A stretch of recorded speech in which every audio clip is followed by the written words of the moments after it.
Madame, Monsieur, chers concitoyens, nous avons dû, avec regret, renoncer à notre rencontre conviviale d'échange des vœux dans notre salle des Halles, malheureusement désertée aussi par les manifestations familiales et celles organisées par nos associations, sources d'animation mais aussi de financement de leurs activités. Je vous souhaite que la transition de 2020 à 2021, dans ces conditions, se soit passée dans la convivialité, à minima de pensée. Au nom des collègues du conseil municipal, je vous adresse ce message enregistré afin de revenir avec vous sur 2020 et nous projeter dans l'avenir.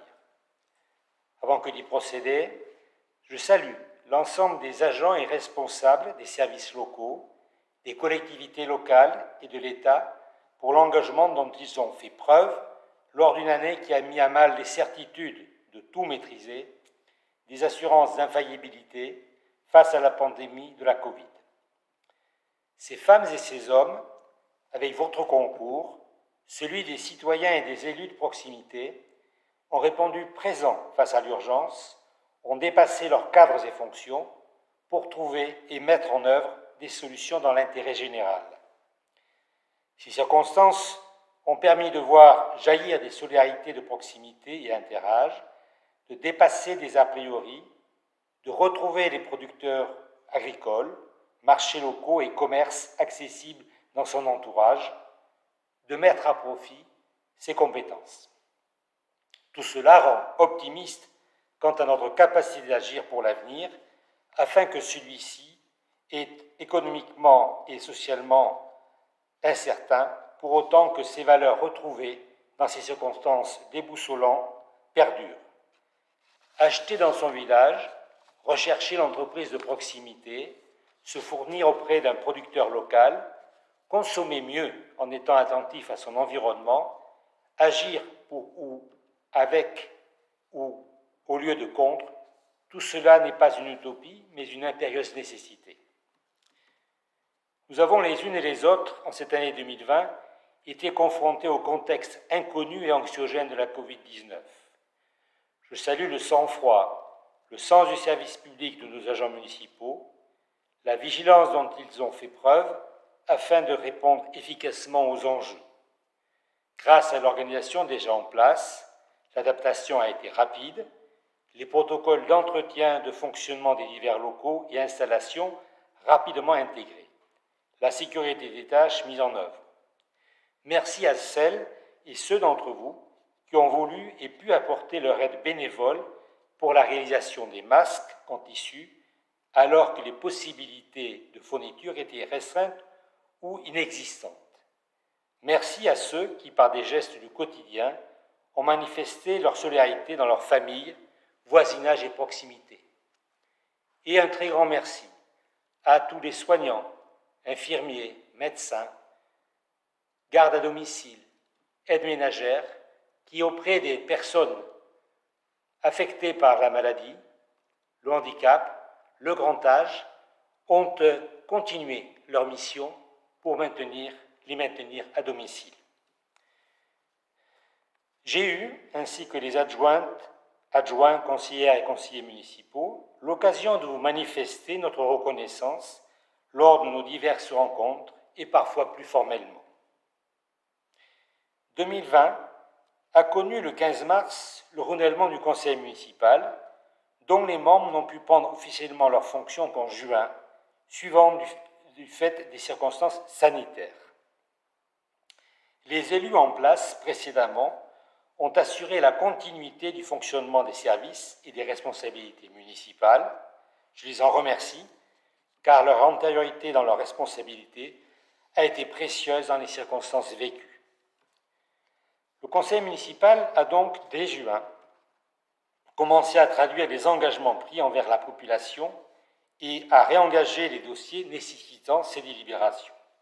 Parmi ceux-ci, l'établissement d'une tarification de la restauration scolaire selon les revenus des familles, la mise en place de volets roulants sur les vitrages des salles de classe maternelle, l'achat du terrain nécessaire à la construction du nouveau restaurant scolaire et d'un terrain à la chaise, extension du réseau d'assainissement rue des Châtaigniers, mise à disposition d'un logement à destination des réservistes renforts de la gendarmerie sur notre territoire, travaux de voirie, fin du programme quadriennal d'informatisation des écoles primaires et maternelles, poursuite de l'extension de l'éclairage public au Jardin de Bourdillat, la Grand Fond et des parkings de la maison de service au public et de la rue Jacques Vergeron, extension de réseau d'eau et d'électricité pour des terrains classés constructibles. Les dossiers engagés antérieurement vont connaître en 2021 leur concrétisation partielle ou complète, au-delà de ceux qui seront votés suite à ce budget 2021.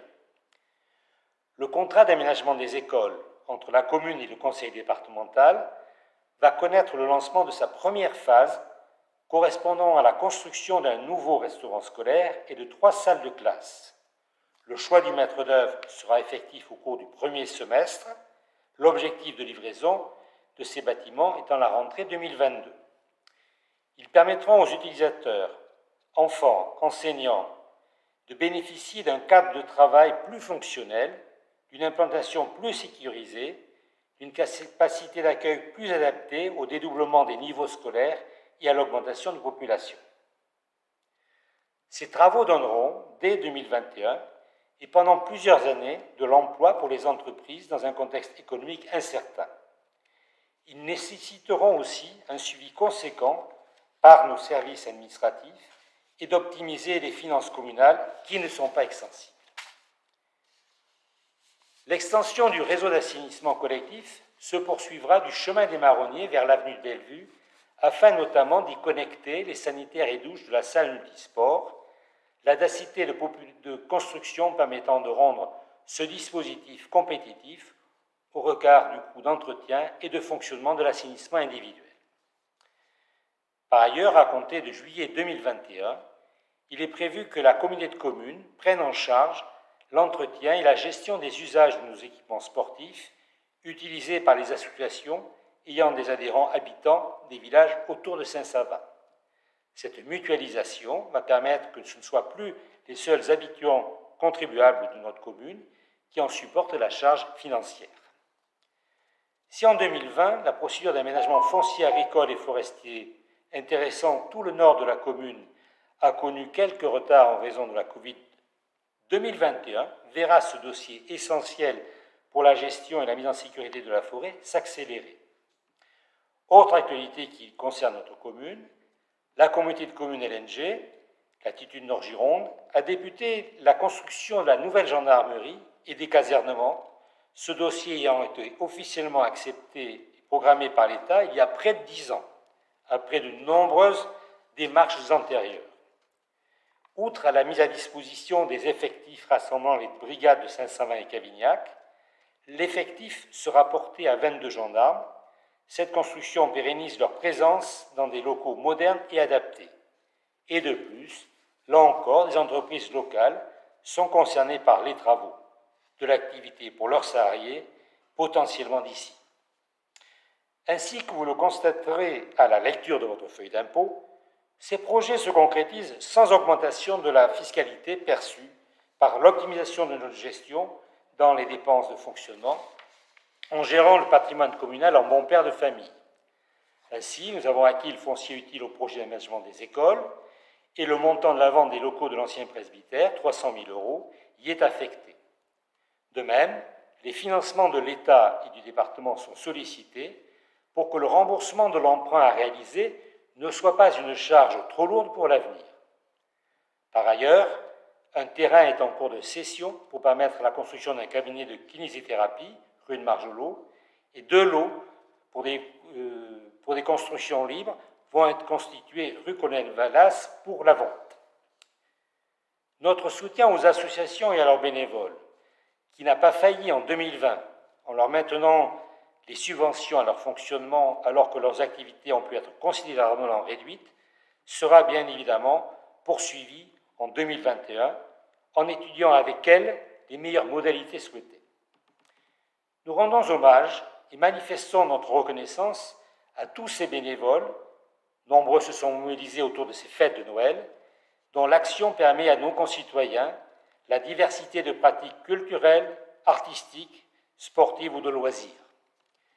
Votre soutien leur est un signe d'encouragement et de gratitude à leur action.